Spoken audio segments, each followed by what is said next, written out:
প্রিয় শিক্ষার্থী বন্ধুরা, বিগত কয়েকটি বছর ধরে লক্ষ্য করা যাচ্ছে তোমাদের এইচএসসি পরীক্ষায় হানা দিচ্ছে বন্যা। এই বন্যার কারণে বিগত কয়েকটি বছরে তোমাদের পরীক্ষার রুটিনে পরিবর্তন আনতে হয়েছে। 2022 সালে বাংলাদেশের স্মরণকালে সর্বশ্রেষ্ঠ বন্যায় সিলেট অঞ্চল প্লাবিত হয়ে যায়, যার কারণে পরীক্ষার কিছু আগ মুহূর্তে তোমাদের পরীক্ষার পিছিয়ে নেওয়া হয়েছিল। পরবর্তী নতুন রুটিনে তোমাদের পরীক্ষা নেওয়া হয়।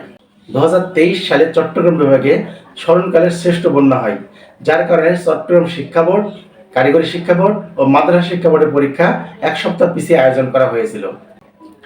এবার 2024 সালে সিলেট বিভাগের 3টি জেলায় সিলেট, মৌলভীবাজার এবং সুনামগঞ্জে এত পরিমাণ বন্যা হয়েছে যে সেখানে জীবনযাপন করাই ব্যাহত হচ্ছে।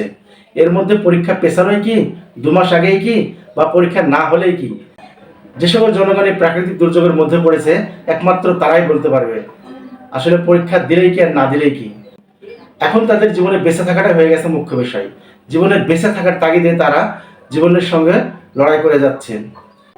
কিন্তু এবার যেটা দেখা যাচ্ছে, সিলেট বিভাগে পরীক্ষার আয়োজন করা একেবারে অসম্ভব। কারণ যেগুলো পরীক্ষার কেন্দ্র হিসেবে ঘোষণা করা হয়েছিল সেগুলো পানির তলে ডুবে আছে। এছাড়াও সাধারণ জনগণ সেখানে আশ্রয় নিয়েছে। গবাদি পশু, সাধারণ জনগণ ওখানে একাকার হয়ে বসবাস করছে। আগামী এক সপ্তাহের মধ্যে যে পরিস্থিতি ভালো হবে এরকম কোনো লক্ষ্য পাওয়া যাচ্ছে না। কিন্তু পরীক্ষার আর এক সপ্তাহের মতন বাকি রয়েছে। এই এক সপ্তাহের মধ্যে কেন্দ্রগুলো পরিষ্কার করে পরীক্ষা আয়োজন করা একেবারে অসম্ভব। কিন্তু বোর্ড কর্তৃপক্ষ কেন যেন কোনো ডিসিশন জানাচ্ছেন না, এটা তারাই ভালো জানেন।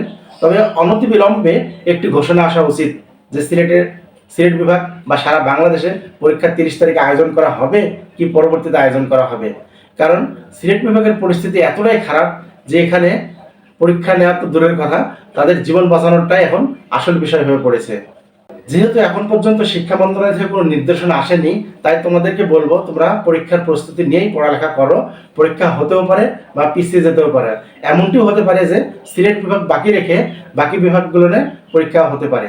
তো প্রিয় শিক্ষার্থী বন্ধুরা, তোমরা ভালোভাবে পরীক্ষার প্রস্তুতি নাও, ভালোভাবে পরীক্ষা দাও, এই প্রত্যাশা করে আজকে এখানে শেষ করছি। ভিডিওটি দেখার জন্য ধন্যবাদ।